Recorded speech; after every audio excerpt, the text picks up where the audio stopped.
best way to predict the future is to create it. Good evening and welcome. This is Face the Nation. We meet you live at 10 p.m. right here from the Resplendent Stein Studios in Ratmalana.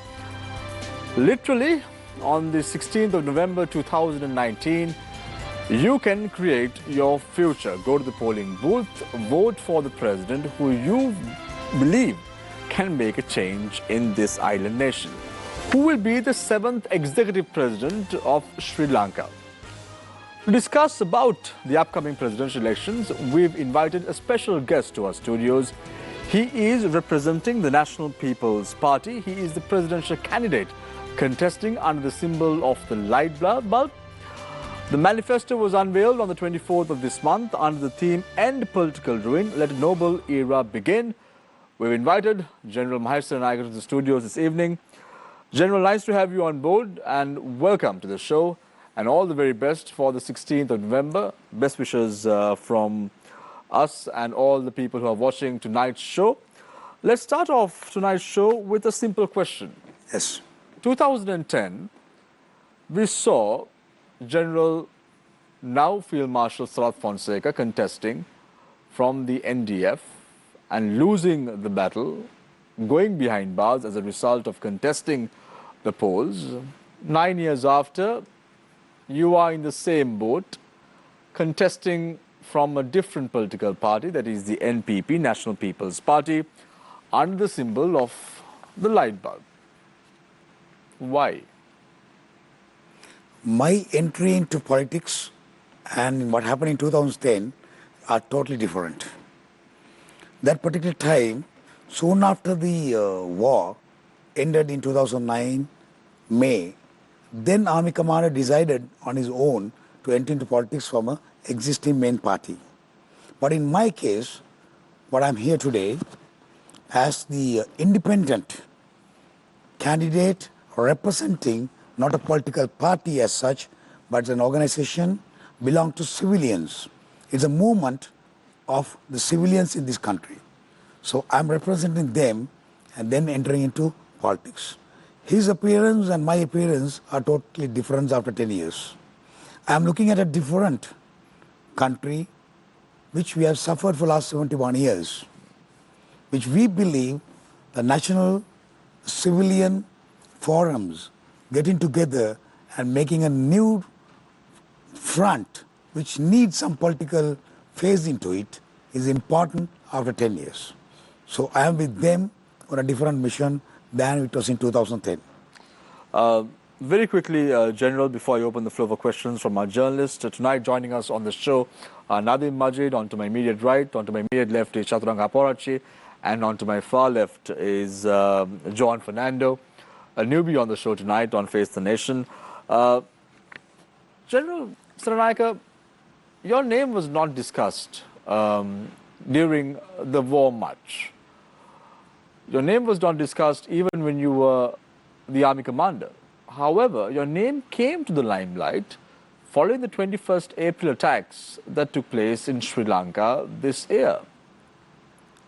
People would ask you, a general who couldn't stop this incident taking place on the 21st of April 2019, how can he be qualified to become the president of Sri Lanka?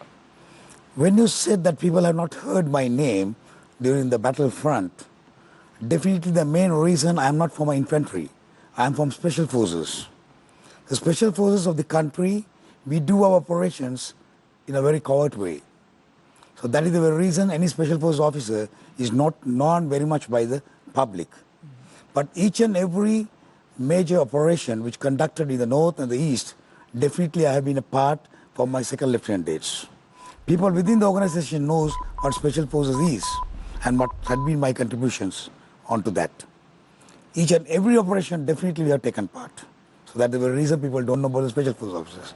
That is why we don't have any other court cases or any other allegations for Special Forces, because we were not the actors. Some of the officers were acting during some combat and I was never a part of that.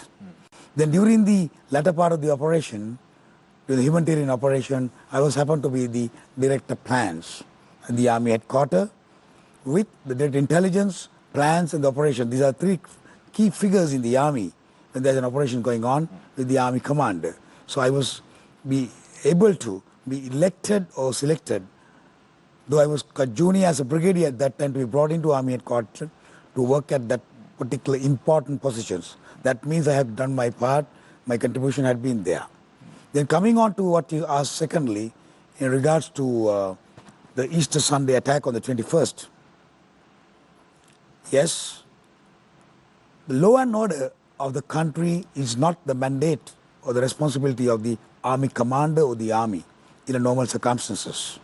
It is the law enforcement agency in the country, in the Sri Lanka police and the intelligence agencies. So Sri Lankan Army intelligence had been very strong even in the combat and even after that. So we have been conducting our intelligence operations and information operations, and we have already collected, studied, educated the people whom to be educated at the ministry level and even at the Security Council level. But the action has to be taken by somebody else. My first writing to the Law Enforcement Authority was in 2017 December in order to arrest Sahran Maulavi. But it was not done. Then again 2018 August I have written them. That is after so many discussions, meetings. But I had to give it in writing to arrest him. But due to some reasons which is beyond my control, or maybe beyond the control of the Inspector General of the Police, they have not taken a positive action of arresting him. That is the very reason it led to an attack on the 21st. Then 21st, once it has been attacked, still up to 24th of April, the army was not given or vested with the emergency regulations. But I, the Army commander, took the initiative with my strong officers and the men to deploy the army to ensure that it will not escalate or it will be controlled and contained at the fastest possible way. So within 4 days, by 26th of the April, we managed to control it. So I am proud to say that up to now, not even a balloon got blasted in the name of Sahran or the extremism. That is what we did. That is true. That is the time that people got to know who I am. But the people within the organizations, whether it is Army, Navy, Air Force or the police, who understand what the Army had been doing for my 38 years of the service, people knew who I am. So let me open the floor for questions from our journalists. Let's start off with John. Definitely, General Senanayake. We'll start off with continuing with what we first questioned you. Well, when we take the political sphere here in Sri Lanka, especially running for presidency, if we take politicians, they have a long lasting political career, and that extends up to running for presidency or a general election. But if we take a man, a military person such as you, well, let me just run down a few names of former generals of the Sri Lanka Army: General G.S.C. Fonseca, General Jagat Jayasuriya, R.M.D. Ratnayaka, General A.W.J.C. De Silva. Now, these generals were persons who led the army, but if you take the general public, well, the names of these generals are not in the tip of the tongue like the name of you, Mahesh Senanayake, General Mahesh Senanayake, or General Sarath Fonseca. Now, Sarath Fonseca came into the political sphere in the back of the war victory, and some might say that you entered this political sphere or running for presidency simply because two facts. Well, one is director of planning during the war victory against the terrorism, LTT terrorism, and then some might say it's simply because your name was well known after the April 21st attack. And if we take a look at you yourself and the people around you, it's not, well, a question that most of them or you itself will be direct and clear, lack political experience compared to other candidates who are running for presidency this time. So, in your perspective, what is your take on what exactly do you bring onto the table and what qualifies you to run for presidency to take control of the country in the upcoming 5 years? I think after 71 years, when we appear for politics, that is the biggest qualification that I have. Because all the people who had been calling themselves politicians for the last 71 years and they say they have got a lot of experience, They failed this country. They made us to be fail. Each and every formula that they have practiced or tried to execute has been failure. That is why the country is in this state today. So 71 years experience has not done anything good to this country. What they have done up to now is they have divided all of us ethnically, religiously, college-wise, the class, creed, whatever you name it, they have divided us. That is why we had to go for a long war of 30 years. That is why extremism has gone that far in our society. That is why people hate each other. That is why people say we are from north, we are from east, and we are from central part of the country, but they are same community called Tamils, they're Sri Lankans at the end of the day. But they were divided and ruled by the same politicians. So we are coming at a stage to give a different meaning to politics in this country and change the political culture of this country. So I believe me not being a politician of so-called for last 71 years, in getting to that category, I am very much qualified to be here today and to lead the country. General Senanayake, judging by the same argument, staying on the same topic, then someone can say you all did a war for 31 years. So someone like me can go and say the best qualification of running an army is not being a military person. The politicians of our country have brought down the profession of being a politician down. That's a different topic altogether. But the fact that the profession is in a low level does not mean that you can come on top and say the best qualification I have is not to become a politician. That doesn't, it's like you're putting down the profession and its standard as well for yourself. What do you have to say about that? But same time, I will relate this to the military that you were just mentioning about. It is the same army who won this war. It is not a foreign army who came here to win a war for us. It is the same army, same officers, same soldiers who were taken in. And we as a team, we won. So we have been doing our part from 1983 to 2008 or 9 in the same way. But due to no political will of the so-called politicians again, we had to keep on suffering. Otherwise, if the decisions were taken at the correct time, in the interest of the country, keeping aside the politics that they're talking about, definitely the war would have been done when long back, when the LTTE was not that very strong. That is one reason. Secondly, I agree with the fact that when you say that politicians and today's politicians, what the country needs after all these incidents, they say, we don't want 225 people. We don't want a parliament in this country. The youth always say, we are sick of all this nonsense carried out by the politicians. So I am different from that politicians, but we are looking at, I will explain that in Sinhalese, yes. With the term, it's not the politician who is the leader, but we are looking at a servant. I will be a Desha Sevaka than Desha Palaka. So that is the difference between them and us in future to come. That is what the country needs. General, there have been allegations. I know that you've addressed this in the past as well, but for the benefit of our viewers tonight, there are allegations that your candidacy, supported by this collective of movements, including the NPM and the Janata Sabhava, amongst others, is aimed at breaking away votes from one of the two major candidates. What do you have to say to this allegation? There may be so many allegations on those types, but definitely we are here not to break, to gain.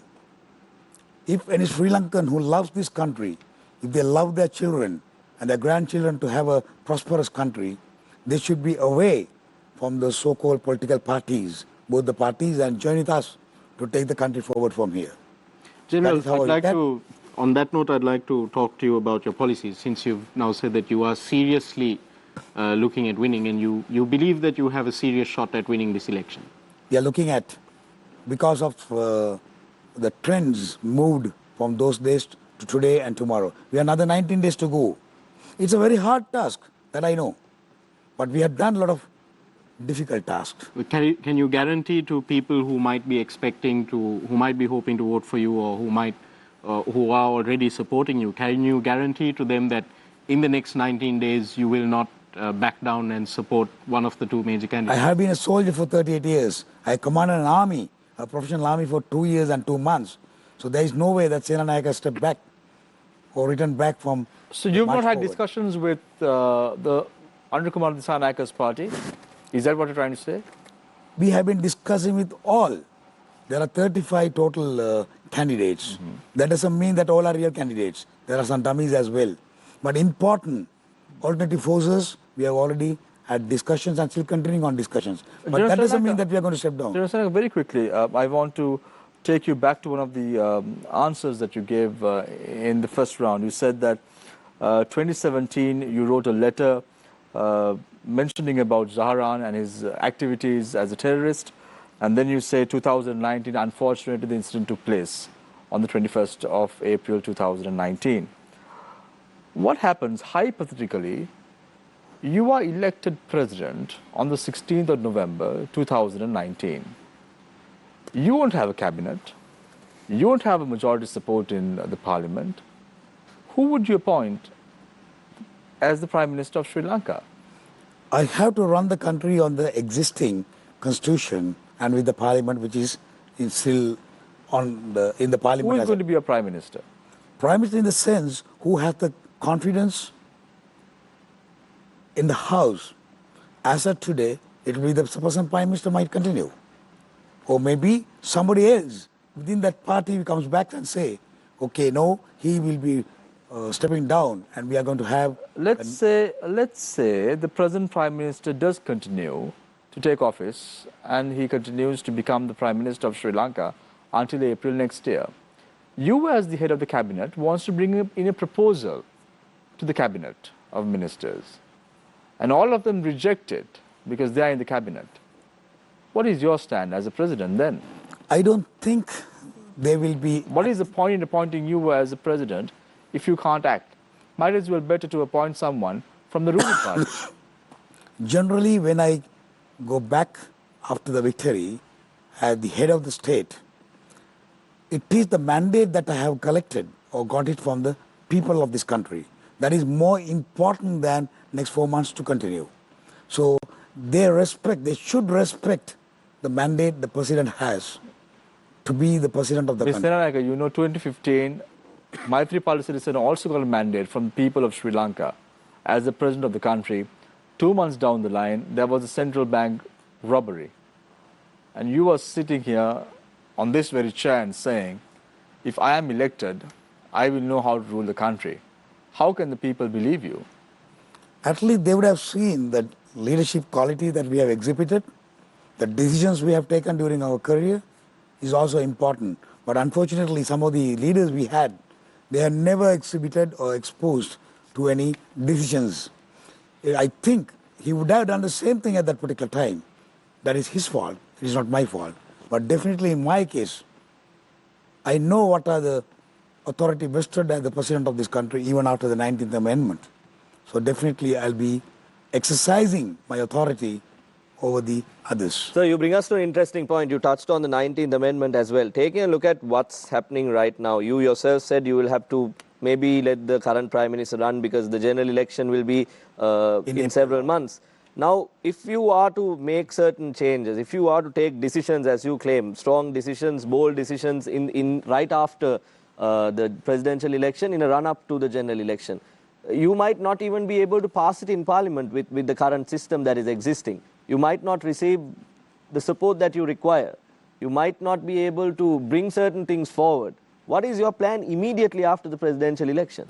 I think people have got misunderstood the role of the president of this country and the role of the parliament.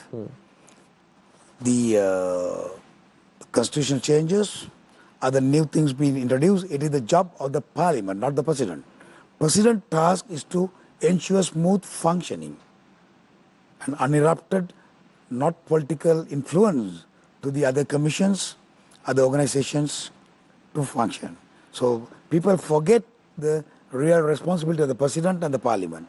So I am not planning to have a confrontation with the prime minister or the cabinet. But definitely there are decisions that we can take. First thing, scientifically we have discussed, it has been already been introduced. The number of cabinet ministers will be reduced to 20. It's a big blow. Yes. Big blow. Big problem will start from there, I know. But it has to be done because it is the mandate that I have got. When the people vote for me, when we become the president, that I have the mandate to exercise whatever could be But done. General, several others have promised the same thing, to limit the cabinet to a certain number. We heard it to be 30, we heard it to be 35. Now we are looking at a very high number than what was expected or what was promised. So my first thing will be that 20. How many people do you plan on getting elected to parliament then? We have another 4 months to think on those lines. I just Not want to immediately. get a clarification. So, just a very quick clarification. So, you're saying when you appointed the president of Sri Lanka on the 16th of November 2019, your cabinet will consist only 20 members Yes. of parliament. For the next 4 to 5 months. Next 4 to 5 months. But you are very well aware that based on the 19th Amendment of the Constitution, Yes. the cabinet of ministers can be appointed in consultation With the Prime Minister. Yes. So if the Prime Minister tells you, I want 30 members, what would you say? 20. Tell me. But General, you said that you initially said that you're not looking to get into a confrontation, but that sounds like a confrontation because it feels like I find it hard to believe that the Prime Minister, whether it's the current Prime Minister or whether it's someone else from the current Parliament, I find it hard to believe that they would agree. I believe since there's an election coming up after 4 or 5 months, they will understand the importance of that election for them more than me. So they will be able to understand why I say that. That is the mandate I have. And they should be agreed for this is what the country wants. So country will be, in other words, educating and informing them, it has to be reduced to 20. So let it be 20. Then we discuss from there. Mr. Senanayake, you say that people of Sri Lanka or the youth in Sri Lanka does not or reject the 225 members in parliament. However, you have a lot of confidence in the 225 members of parliament who are seated right now saying that they will understand you. Contradicting I'm not referring to 225 in total, but the leadership who take the decision on their particular parties. So you mean to say Ranil Wickremesinghe or even Mahinda Rajapaksa, who has a majority of members in parliament, is going to understand what Mahesh Senanayake or General Mahesh Senanayake wants to do for Sri Lanka? Yes. Simple as that. Because we have already got the mandate to be seated there. So they have to accept it next 5 years. With a turn that as long as you are the president, you have to continue to stay. General, It's not very easy, I understand that part. But definitely with the difficult things, we should be able to sail through. General, you're a military man. You have got education with regard to your profession from several countries internationally, even from the United States itself.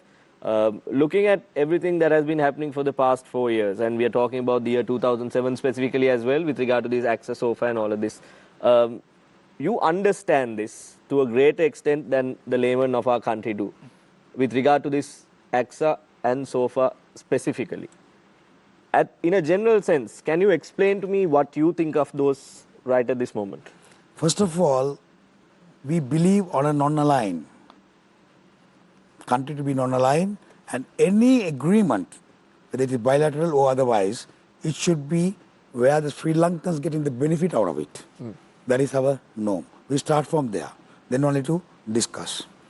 Definitely, we as a country, we cannot be in isolation. We have to work with the countries in the region as well as in globe, internationally. So each and every agreement which is on the table now under discussion or any amendments required, we have a set of officers, experience, they have already done a study on that. We should be able to come to negotiated terms on whatever they have been discussing or proposing. And we don't want to, we will ensure the country's priority is already being kept as first rather than any political party requirement. Sir, people like you have a lot of respect among the military. People call you sir, people salute you. We see visuals of you even today on the electronic and other media sites of you wearing your uniform, a lot of pride to our country and all of that. Why did you go from there to this? In fact, when I retired, I was very happy on my retirement of the services that I have already done to the army, to the country for that matter. But when I went home, when I started talking to the youths especially, when I got a sample of 10 youths, 9 of them want to leave the country. They don't want to stay back. Then I started talking to the parents. Again the same. They want to sell anything for the sake of the education of their children. Educate them and send them abroad, not to keep them here. Why? It is insecure. Why? The country is not progressing. Why? What they expected during their lifetime is never been reached. And again, with the same parties coming back, so they're not very happy with what's going to be happening. So that is the time that I decided, by looking at my own children, I have 2 daughters and a son. So then I talked to them. How could I, as the former army commander, tell my children, country is not safe, country is not progressing, please leave? That is also the question. So that is my obligation and responsibility to work for the country again. That is the when you reason. speak of the youth of the country, 17th of you see November, the General. 27th of 17th of November, will you regret? Let's give 17th Chaturanga a chance and November. get back to you. Yeah. Right after the day of the presidential election, will you regret this decision? No. This is the beginning of the new era. We start from here, then we continue. Even the general elections to come in the future, this national people's movement will be taken forward. So I'll come back to my question where General, Shami took you were off from me. speaking about the youth of the country and about the need for security, and parents are sending their children overseas because there is no security here, whether it's economic or social. The 27th of October was the day of the disappeared, and there was Say again? the day of the disappeared. All right, okay. And there was a memorial event that was held at the memorial located in Sidua. And if you go there, you come across families from north, from south, who have lost loved ones. They have no idea what happened to them, husbands, sons, brothers, ranging from way back in the late 1980s to the late 2000s, up to the end of the war. So you have those people, you see, so many families there. There are grandmothers now who are like, no idea what happened to my husband. Once in 89, a group came in a jeep, picked him up, took him to a military camp, and I never heard from him again. And you hear a similar story from a mother in the north who says, they came, picked him up, my son's gone, never heard from him again. How would you address that problem, that a significant group of people ranging across decades have faced this issue? How would you address their problems? It is not only pertaining to Sri Lanka. If you take the other countries, same thing would have happened during the combat. Same time, if there had been commissions been appointed after each and every insurrections or a combat, there had been some recommendations made from those commissions, independent commissions, which has to be definitely acted for. Unfortunately, the consecutive governments have not taken the interest of looking after the requirements that their grievances, as far as their grievances are concerned. Not only them, when you take the armed forces, army itself almost 3,500 missing in action even up to now. The army command were responsible for their families. But as long as they have been compensated, today there is no much of a big cry from the armed forces families. But same way would have been the case for the maximum number. I'm not trying to say just paying them something to keep their mouth shut. But if it has happened after 20 years, 30 years, when you say 1989, so then any president who comes after 30 years, 40 years will not be able to exactly find out what has happened. So there had been a lot of activities in between. So we have to ensure no reoccurrence of the same in time to come. General, if you look historically at global trends, whenever in democracies, whenever military leaders or ex-military leaders have taken over the civilian administration in democracies, either through election or through other means, through coups, those countries tend to become more authoritarian. There are exceptions to this rule, like Ulysses Grant and Dwight Eisenhower in the United States, maybe Marshal Tito in Yugoslavia. There are exceptions, but the general trend is that when a military leadership comes in, or a leadership with military experience comes in, the government becomes more authoritarian. What guarantee can you give to the citizens of Sri Lanka that you will protect our democracy? I think I belong to that exceptional group. I have nothing to do with my own military experience to rule the country with the dictatorship mood. But definitely when you look at my army career for the last 38 years, within the army and outside, what we have performed in the north, especially for the reconciliation work that already exhibited what type of man a Senanayake is. Definitely, it's true that I have been wearing a uniform for the last 38 years, but definitely it was somebody, a human being inside. So I'm the same Senanayake who is here now. General, looking at a hypothetical situation, what if you are elected on the 16th, you are elected as the president and the parliament decides to move a motion to abolish the executive presidency? Then what happens? Very difficult question to answer. But yes, then we'll have to face it. Obviously, you'll have to bow down before the law of the country, the constitution of our country. Then your efforts, your plans, what happens? It applies not only for me, everybody then. All the candidates, it applies for everyone. So it's not only... And you also know, General Senanayake, just following up on what Chaturanga said, all 225 members of the parliament can get together and impeach you as well. Possible. Then what's going to happen to the people's mandate? But I always believe that democracy prevails in this country. And those people who are not been, they have been rejected by the public, will not allow that type of things. But more than that, dirty things have happened even in the previous history. Last year, October, the constitutional crisis. And you're saying that democracy prevails in our country? No, what I say, those things have happened. So the repetition of that also could be happening. When this coup took, the so-called coup took place in Sri Lanka a year ago, you were the army commander, right? Yes. Coup. Right. The so-called constitutional constitutional coup that took place in Sri Lanka. Right, okay. Let me be very precise. The constitutional coup that took place in Sri Lanka a year ago, you were the army commander. Yes. Why didn't you take over the country at that time? You could have. I'm a member of a professional army, and I commanded a professional army with professionalism. And we believe the democratic framework which is existing in this country. In that framework only what we do. What we did at that particular time, I had direct contacts with the President and the Prime Minister both. Not with each and every member of the parliament, but I was talking to the top people with authority, with my discussions with my all senior officers.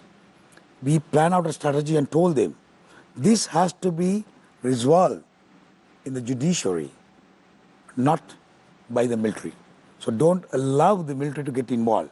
We understand the consequences when the military takes over. It would have been very easy, as you said. There was no country, no ruler at that time. But we never wanted to do it, and I don't believe the Sri Lankan army will ever do that. General, can I ask you this question? I know it didn't happen, but technically the president is the commander-in-chief. This didn't happen, but just to get an understanding of where you're coming from, if the president had ordered the military to barricade parliament, prevent parliament from sitting because he had given an order proroguing parliament or dissolving parliament, would you have followed that order? I think still we have a respect and gratitude for the president, for the same to the prime minister as well. So still we believe on the constitution is number one, and the democracy in this country. Then I think we are mature enough to understand whether his orders are right or wrong for the benefit of the masses, not for individual. But I'm trying to, have been different. What I'm trying to understand is, General, if you're caught between, because if you do win this election, you'll be facing a hostile parliament comprising of the current 225 MPs, and our politicians have historically not been very accountable to the public mandate, and they've been known to betray their own mandates on several occasions in the past. What I want to know from you is, if you're caught between a rock and a hard place, will you be able to take the right decision? I believe that is why I am taking part in this race, and I think I'm strong enough to take the decision on behalf of the country. Gotabaya Rajapaksa, one of the contenders at the upcoming presidential election, has said that when he's elected, if he's elected, he's going to release the soldiers who are serving prison sentences and who are behind bars. General Senanayake, you were also involved in the war until 2009, and then you went to another country. Are there any soldiers behind bars at present who have been behind bars because they fought terrorists in Sri Lanka? No. The soldiers and officers who are either gone into the jail and come back on bail, or somebody inside already, are basically gone to incidents which has taken place between 2010 and 15. Not directly involved in any And you could say combat. this with responsibility. Yes. So, the statement that he has made, I will not agree with him. That is not the way the president or any minister for that matter, or any politician in the country should interfere into the independent judiciary of this country. So we should not allow any one of them to interfere into the independence of our judiciary. So let the court decide what action to be taken on them. So I respect the court and the judiciary, not the gentleman who make that statement, and it is wrong. President Maithripala Sirisena, just a few days before the presidential election in 2015, said that if he is defeated at the elections, he's going to be 6 feet below the ground. Now, you're drinking some water as well, General Senanayake. Did that send jitters down your spine when I said 6 feet below the ground? What's going to happen to you if you are defeated at I'm the not upcoming scared because my appearance for politics, the time that I have come by knowing the other candidates as well, and I know their histories. But today I believe Sri Lanka has changed from 2010 to 2020. The independent commissions, the human rights commissions, independent judiciary, it exists today, and if they practice what is relevant to the masses for their own benefit. So I am trying to take the advantage of what has been practiced for the last 5 years at least. As you said, something could happen. They might try that. But as an individual, I'm not scared of it. Well, General Senanayake, if you take a look at the political culture, definitely the image of a politician in Sri Lanka is definitely not a very clean and shiny figure. So right now, we know around you, you have a group of educated persons who are supporting you, who are backing you. You are defeated in the presidential election. Will you be abandoned? What will be your journey ahead from that point onwards? No, I don't think. Whether we win or not, we are ready to continue with the same program, same organization.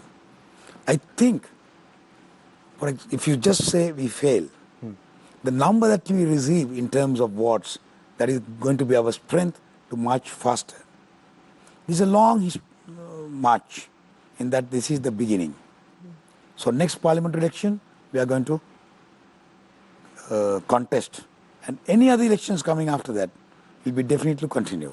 And we need, soon as possible, maybe 5 years, 10 years time down the line, to hand over the leadership and commitment to the youth of this country who are joining our organizations. We don't want to get 70 years, 80 years old and still to be the president or the leader of any organization. We are giving them the start, the leadership. This is what you as a Sri Lankan should do. General Senanayake, down that journey, you are being invited by one of the major political parties who are here in Sri Lanka. What will be your response? I don't have any reasons to join any one of the major political parties. If your party decides to do so? Then they can join, not me. Why are you so adamant that you will not join politics? The reason that I have landed here is with a policy. That is my own policy.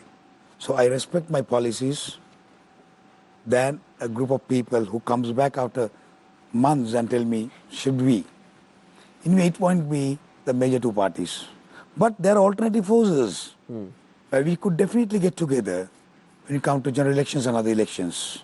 There will be a major force inside the parliament, we could change and take the leadership or the control to a great extent, because none of us will be able to be brought by the other major parties to cross over. General Senanayake, this sounds a lot like what at that time General Fonseca tried with the alliance with the JVP, who were at that time the third force in the country, still are the third force in the third largest party in the country.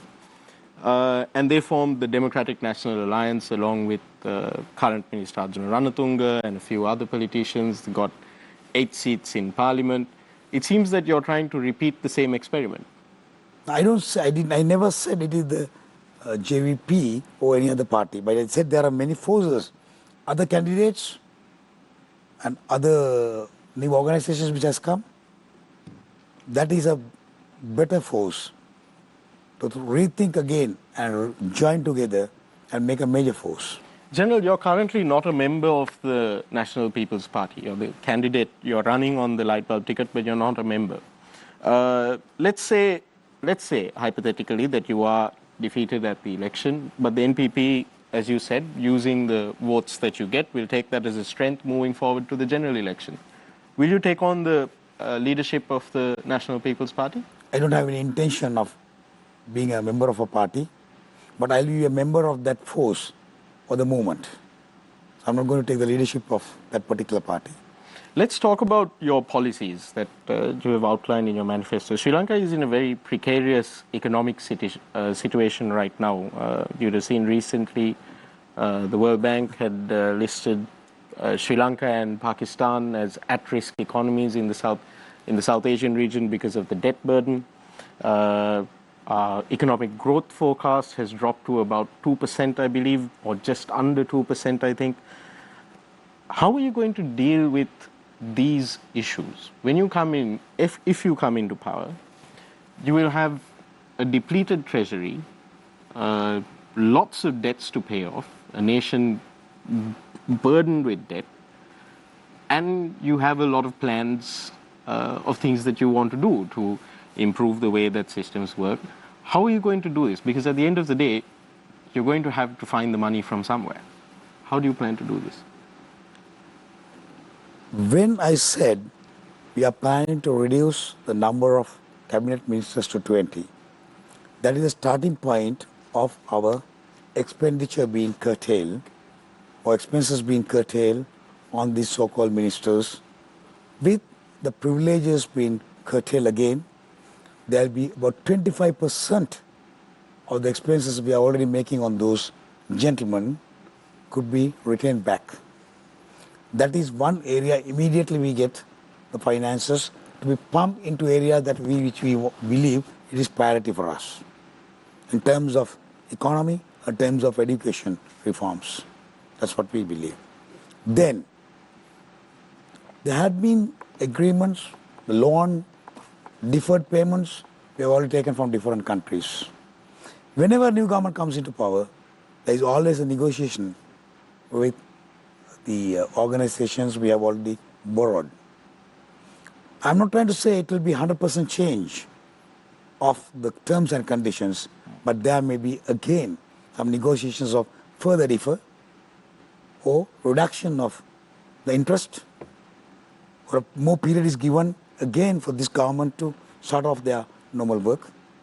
That has to be tried out in a way that we, being the newcomers who really love this country, that has to be accepted with our non-aligned parties and all that.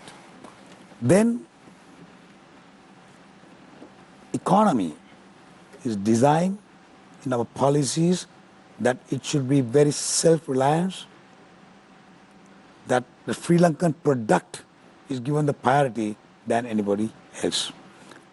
Now coming on to income, if you take our customs today, I'll give you some figures, plus minus maybe.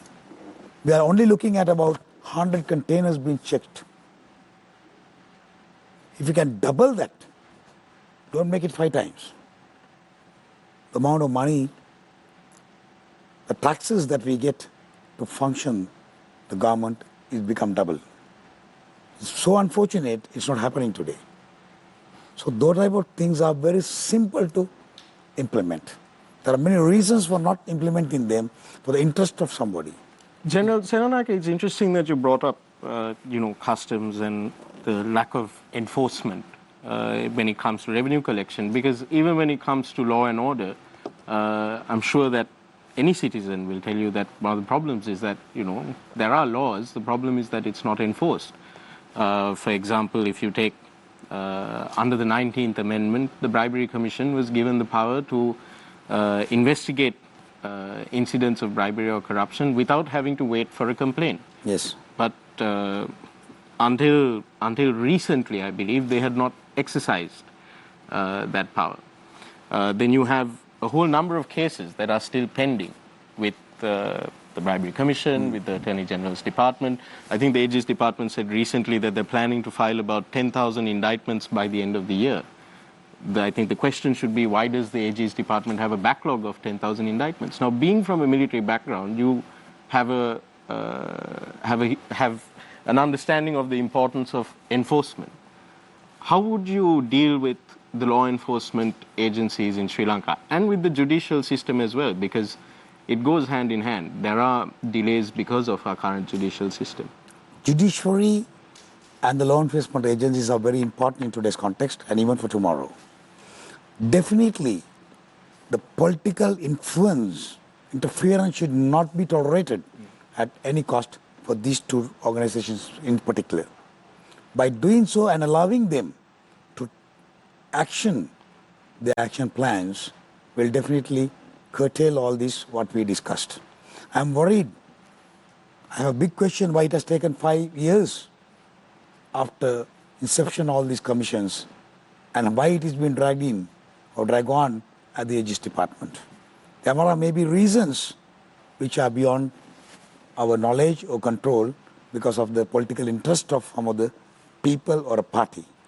But when we become independent and allowing them to operate independently, I believe most of the problems could be resolved fast as possible. Thank you very much, General Mahesh Senanayake, for your thoughts in the first and second rounds.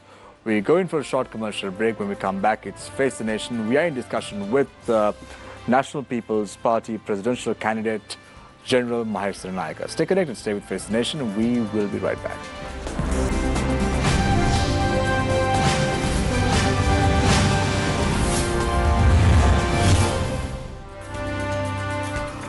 Welcome back. This is Face the Nation. We are in conversation with General Mahesh Senanayake, contesting under the symbol of the light bulb at the next presidential election, which is going to be held on the 16th of November. General Senanayake, you speak about a non-aligned foreign policy. Am I right?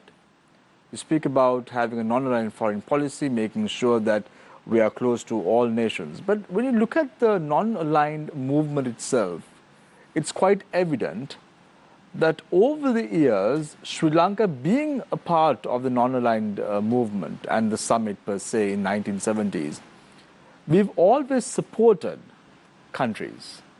Let's look at the last 15 years or so. The Mahinda Rajapaksa government supported China as well as Russia. And we were supported by them very heavily during that 10 years. Then the Ranil Wickremesinghe administration supported the West, and they supported us back even at the UN Human Rights Council. And now you are saying that you want to adopt a non-aligned foreign policy. How practical is this in an ideal world? It's not practical, is it? I think it is not the same word non-aligned that we are talking about in 1970s or early 80s. What are you talking about? I mean, the organizations which were existing at that time. I'm referring to a term as non-aligned movement or a policy where Sri Lanka is not directly in supportive of any particular country. We will be working along with each and every country in the globe, but giving a non-aligned policy, meaning we are not directly ruled or supported or taking part only on one side. But we have to give some sort of a priority for our neighbors in that sense, especially India being our neighbor. I'm not trying to say that we are going to be part of India, only to say agree to India, but definitely some reference or preference has to be given to in our policies towards our neighbors. What's going to happen in China then? That is one. Secondly, whether it is China, Russia, or US or EU for that matter, wherever Sri Lanka get benefits, no president can immediately stop what others have done for many years now. General Senanayake, look at the numbers. China has been investing a lot of money in Sri Lanka over the years, and you are saying that you will be giving preference to India. When I say preference to India, that is not the way that you're thinking of only on Chinese investments and others. What I'm trying to talk about the future, where we neighbors in the region as SAARC for that matter, has to be given some priority preference. If the neighbor does not want to invest in Sri Lanka, bring in money to Sri Lanka, you still want to go ahead and give them preference? We have a Won't you cultural, consider historical, foreign direct investment? Won't we have you a consider cultural and investment? historical relationship with our neighbors more than anybody else. Here the problem came, the investments that they have made, and the politicians are very happy only for bill. But you being in the military, General Senanayake, you know that India has always pulled Sri Lanka from its leg whenever Sri Lanka has been trying to stand on its feet. We saw this happening in 86, we saw this happening in 89, and you have the experience. And I'm quite surprised that very person is seated on this chair today on Face the Nation and is saying, I will give preference to India, when you very well know the past has told us otherwise. We have to sit and think back why it happened to us. It is the behavior of some of the leaders of this country who neglected, who did not understand the importance of our neighbors than the others. What is your stand on the UN Human Rights Council resolution which was co-sponsored by Sri Lanka? We have to obey, agree with international norms and agreements in a way that we as a Sri Lanka cannot be living in isolation. So we have to, I don't say agree to each and every condition given in that, but definitely we have to study on it again and again and be a part of what we're supposed to be doing. That doesn't mean of what we happen, the allegations that they talk about Sri Lanka, and just say that, okay, we are ready to accept everything what you say. It is not so. We don't have to. We have to stand on our own feet. General Senanayake, looking at what you have accomplished, you very proudly speak of your military career.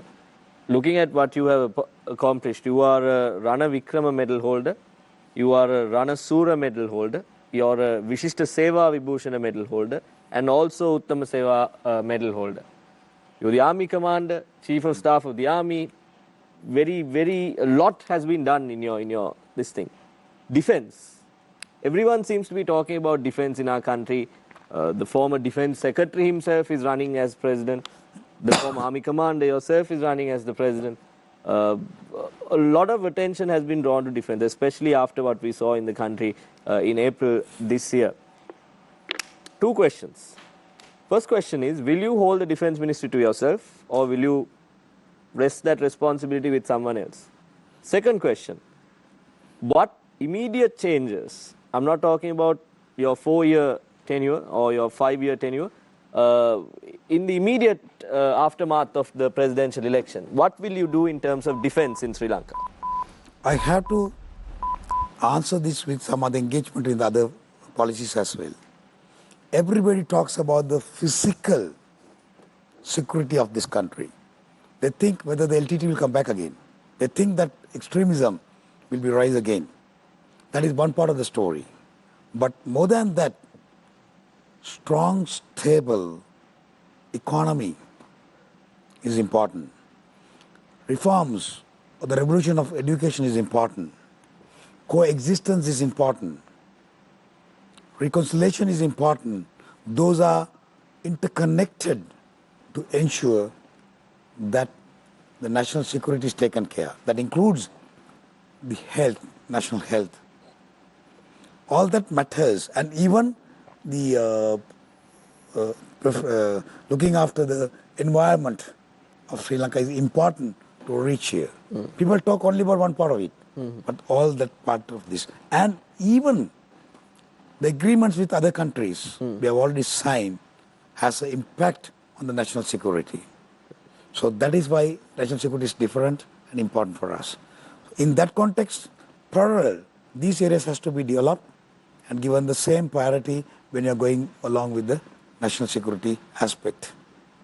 Then within the armed forces, when there is no war, the most important group of people are the intelligence, whether it is military or the law enforcement. What we saw during the war was not existed for last 10 years. There are many reasons for that. And I should say that there were political reasons as well. But today, it is important to say that integrated intelligence mechanism has to be introduced immediately. When I was the army commander, when these things happened in April, by May, or I should say in May, June, we are given a national plan already. Before that, even my predecessors have already written how the armed forces look like in 2020, how it should be looking like at 2025 or 30. Those plans are already there. Few adjustments are required here and there. But definitely, intelligence has to be given the highest priority, where each and every citizen of this should understand the importance of you being an informant. Because there is no battlefield to fight again. Enemy or the adversaries are among us in today. At your home, next room, what your son or the daughter does, it is harmful to the national security.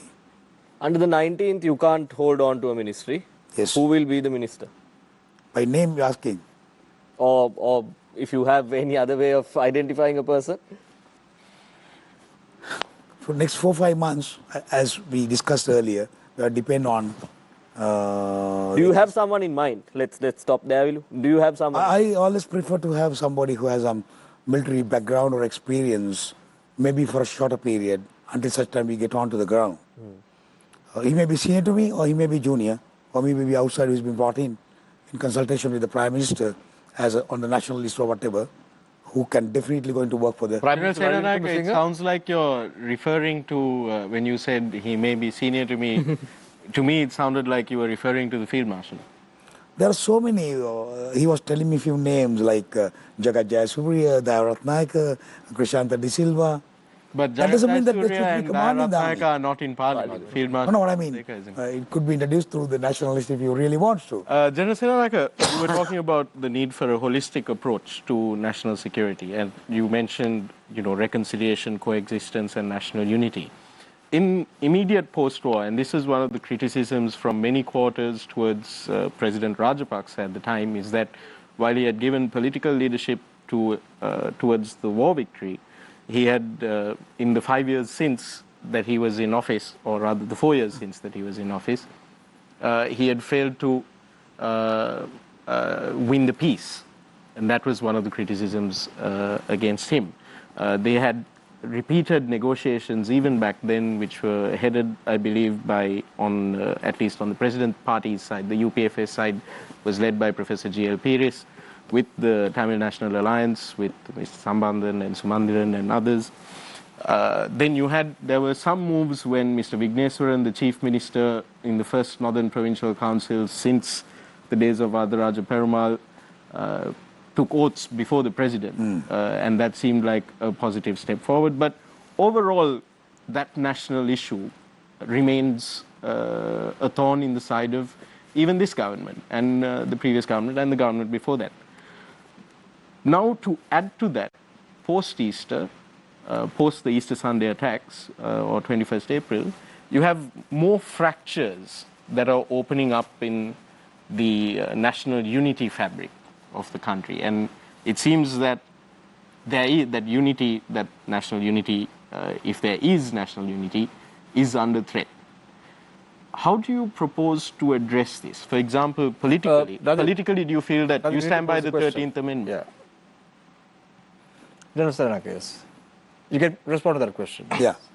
Firstly, I believe being an independent president does not belong to any political party is a better qualification to find a solution for this. Otherwise, in history, what has happened to all of us, that you become the president, you are a member of the party or the president of the party. You have been under the clutches of the party more than the country's issues. They take the interest of the party than Candidates mentioning that they will get foreign investments in order to cover up the debt. Do you have such a plan? I don't believe on getting another loan to pay another loan. But it has to be curtailed in such a way, or maybe very essential thing has to be done like that. Even more loans to be taken. When it is really, really essential only, we should be taking loans again. Maybe for a couple of years. That is the first, how you curtail or mitigate the damage already. But definitely, there may be cases country needs. It's a fact. But not for each and everything of your own interest. That's why I said, when you're looking only at the build capital, they're very happy. Just put roads, new harbors to come up, new bridges to come up, new buildings to come up. Very happy about it. That is the only way that they can play money. That is what they have been doing. General, when you take a look at the political history of our country, it's understood that to a certain degree, the estate sector of our country has been taken for granted. A lot of politicians in the past, especially right after the independence itself, have completely neglected the estate sector, going into grave situations like not including them in the policy making platforms of our country as well. Now we have come to a situation where all of these politicians who are created from the estate sector themselves hold these people sort of hostage to get what they want done. We saw people crossing over, people saying they will set fire to themselves, all sorts of drama happening when the actual solutions were not being provided. Now you are not going to be president for Colombo, you are not going to be president for Galle, Of course. Kandy, you are going to be the president for the country. Now what about these estate people? They have a lot of demands, they have been neglected for quite some time in our country. And now we are looking at a president who is not a political figure coming and taking over. What is your plan when it comes to these people in the estate sector? Firstly, I believe all Sri Lankans should understand to say that they are part of Sri Lanka. There is no reason to just always come and say that they are Indian Tamil. They are numerically minority of Sri Lanka. That belongs to the Muslim, that equals to Muslims and Tamils, Burghers as well. So they are part of us. And it is the responsibility of the president and the parliament or whoever who are supposed to be administrating this country to understand the grievances of those people. So, especially when it comes to our female, I always say there are three Veera Mata. One is our tea estate female laborer. Second one is at the government factories. Third one is working in the Middle East. That is the real story. They are the main contributors to our economy when you take the other total ladies and males for that matter. So these Veera Matas are part of us. So estates are very much a part of our economy. It is not only in terms of tea or rubber or coconut for that matter, but there are other spices which we had for many long years in this country. Sri Lanka was known for spices. The Portuguese and the Dutch and the Britishers, they came for that. The Britishers brought tea later. The coffee came later. They came for our spices. What happened to us? So we neglected that. So there's a reason that we go back and ensure we have our own spices in along with the other growths that we have. General Senanayake, you brought us to a very interesting point here. Sri Lanka, a country with thousands of years of proud history. Well, yet our main export, our main foreign income, as you mentioned, is foreign employment, especially the maids in the Middle East. Well, it doesn't look good for a country with thousands of proud history. How would you address that issue? Now I have to take my policy on the education revolution. That is a very major priority is given in our education revolution in this country. We are looking at a Sri Lankan who is with intellect, intelligence. We believe and say 94% is our literacy rate. There's a big question mark in that. That is why I'm here, and people are going and voting for the others, because they don't have that to start with. Anyway, so our education reforms or the revolution that we talk about is to start from the village level school. When you look at our schools, infrastructure is quite sufficient, but unfortunately, it is utilized only for 6 hours a day, only for 5 days a week. Weekends are closed. So we are proposing a system, a village school and a Colombo, for that matter, metropolitan or a city school are linked technology with the technology. The same class being conducted here, whether it is science or maths, we immediately being taught at this village school. The teacher will be a facilitator, but the original teacher will be from the city, but the teacher in the village school will be a facilitator to ensure that class has been conducted there. That is how we want to develop the children. Secondly, when it comes to 15 years of age, we have proposed that school will have the technical college within the infrastructure they have with the small developments. So after 15 years, each male and female student has the opportunity of learning or getting exposure to a skill which we need for the development of this country and where they can come back and contribute to the economy. Why I say that? Maths and science are not taught in all our schools, number one. Secondly, when you just mentioned about the female who are going as housemaid to Middle East, that is one thing that I personally want to stop. I believe that it should not be the case. But by doing so, the technical colleges that we do, the experience that we can get from our hospital nearby, we can definitely upgrade the skill level to a caretaker or to a nurse in a hospital that requires English, that requires computing. But definitely we can do it in a very Senanayake, looks like a very rosy picture, as you say. However, there are a lot of ripple effects to the statement that you're making right now. You yourself say that female garment workers, estate workers, expat workers, female expat workers bring in a lot of revenue to Sri Lanka. By improving the educational levels, you are having a lot of Sri Lankan labor within the country. What is going to happen to the blown up state sector? What's going to happen to the already blown up state sector employees? Who is going to pay their salaries? Actually, where is the foreign revenue going to come in? We have 1.6 million state employees. A few years back, and based on what you're saying right now, you're going to add more to that number of employees. Negative.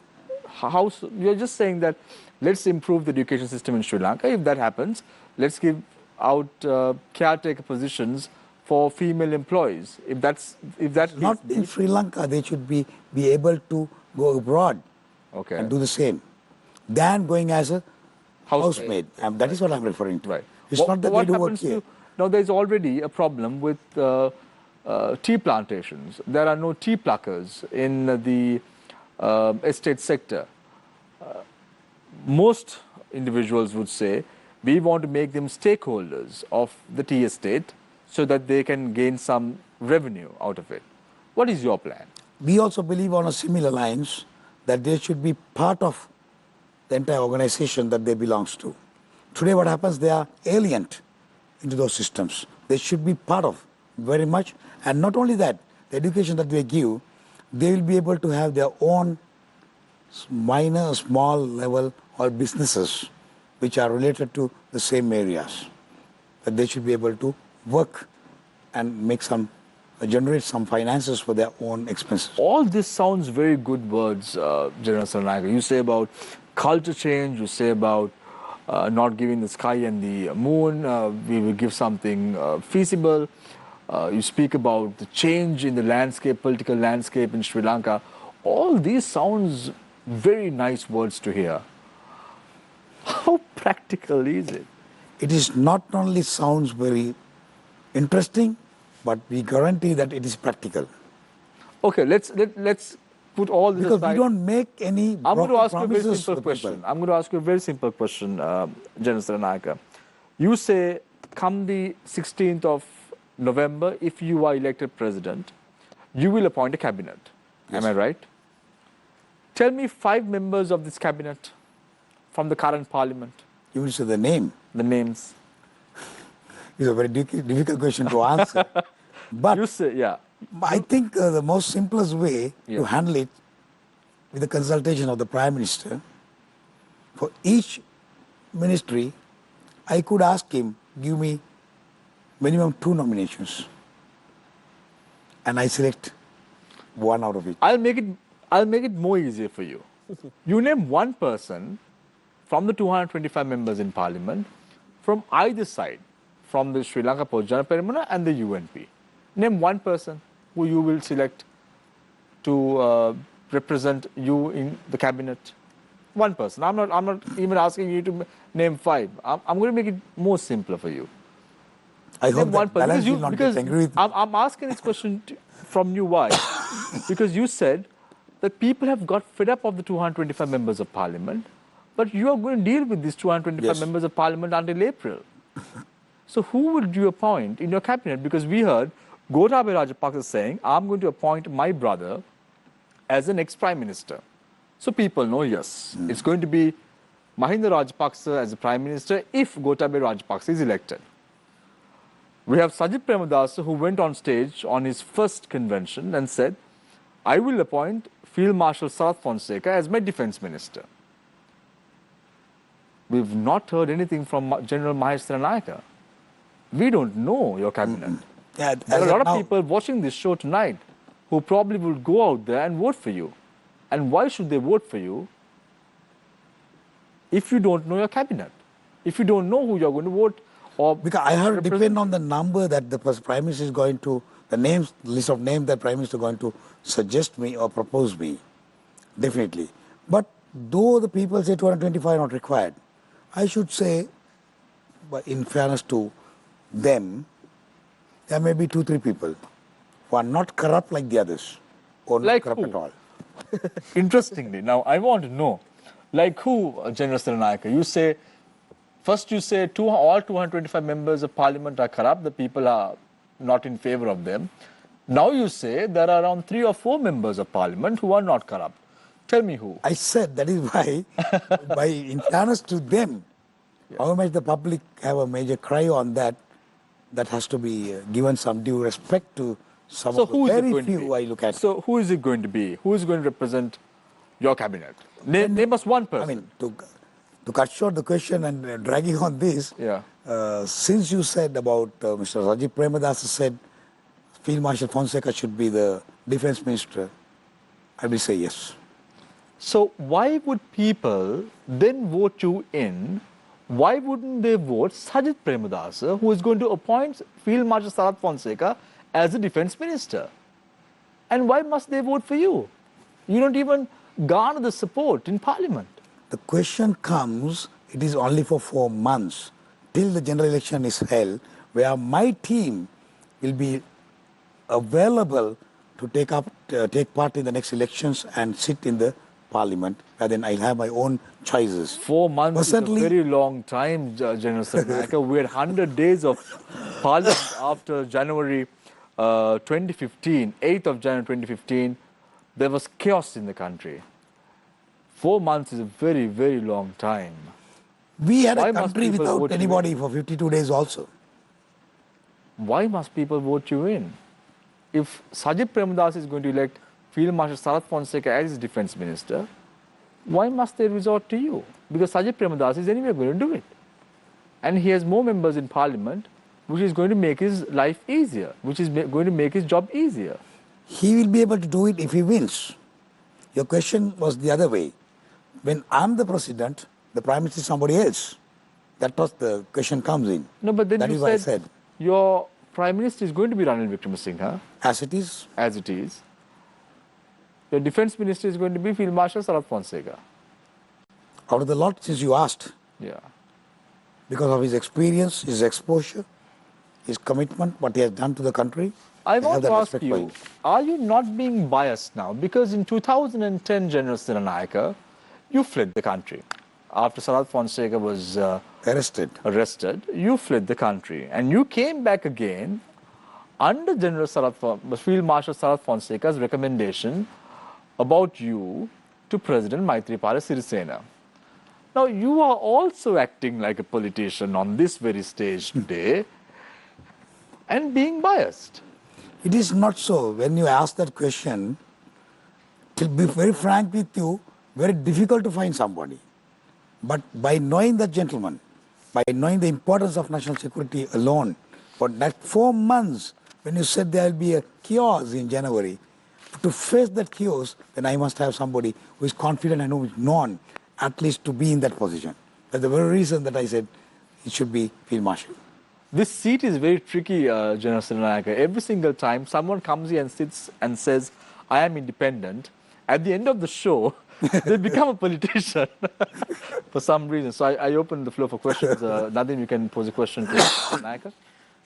General Senanayake, you spoke about the importance of health as well. And the reason that this comes to mind is that we actually posed this question to your legal counsel who was here along with two of your fellow candidates, Dr. Ajanta Pereira and Professor Rajiva Vijayasinghe. There was a UNICEF report or policy brief that was sent to all of the presidential candidates recently, and in it, it noted that Sri Lanka is among the 10 worst countries in the world when it comes to childhood malnourishment. This is made even more worse by the fact that I think Sri Lanka is the only upper middle income country that is in this list of 10 countries. So it shows some serious inequalities, even in our health and nutrition sector. What kind of plans, when you spoke about your plans to develop the health sector and to make healthcare more accessible, what specifically are you planning on doing to improve the healthcare system? In fact, I have gone through the booklet given by the UNICEF and the 3 or 4 points that they have given to us. I have gone through that. I have done a small study on that as well. That is not, the health is equal when it comes to children, especially.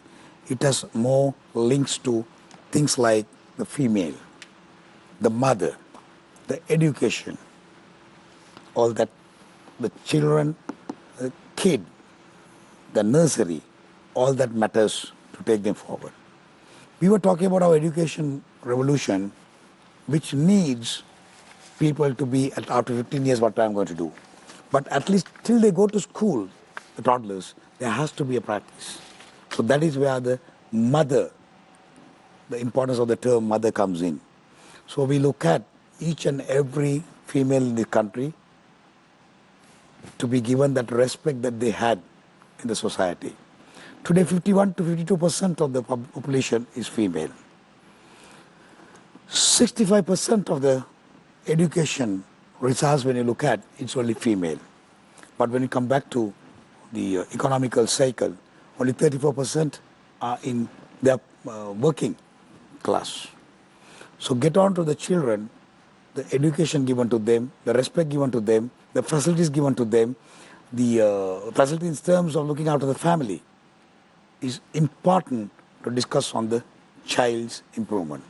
So I'm very much serious on that as a father, and having daughters, that respect and the due position in the society should be given to those ladies to take up employment opportunities within the country mostly, rather than going abroad, leaving the families here. Today what happened in our country, most of the mothers have left the children, very young children with the grandfathers and gone. Grandparents have gone. They have been ill-treated or misused. So that is where the problem arises. So we are very serious on taking conditions and consider the requirements of the child abuse. Thank you very much, General Mahesh Senanayake. Before we wrap tonight's show, one final question to you. Why should people go to the polling booth on the 16th of November 2019 and elect you as the President of the Democratic Socialist Republic of Sri Lanka? Why must they put a cross near the light bulb? because I'm the only independent candidate who is not a part to two major parties who have ruined this country for the last 71 years. Secondly, by work, we have exhibited our commitment to the country. I've given leadership at the correct time the country needed.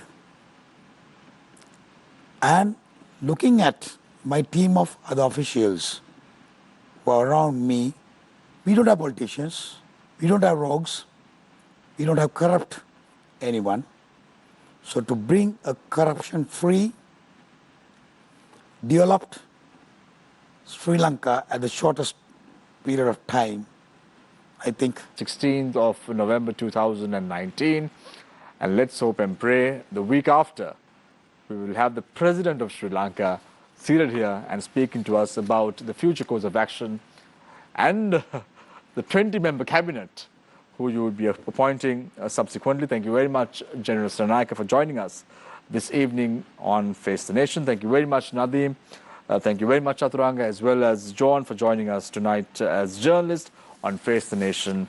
I leave you tonight with a quote, as I always do.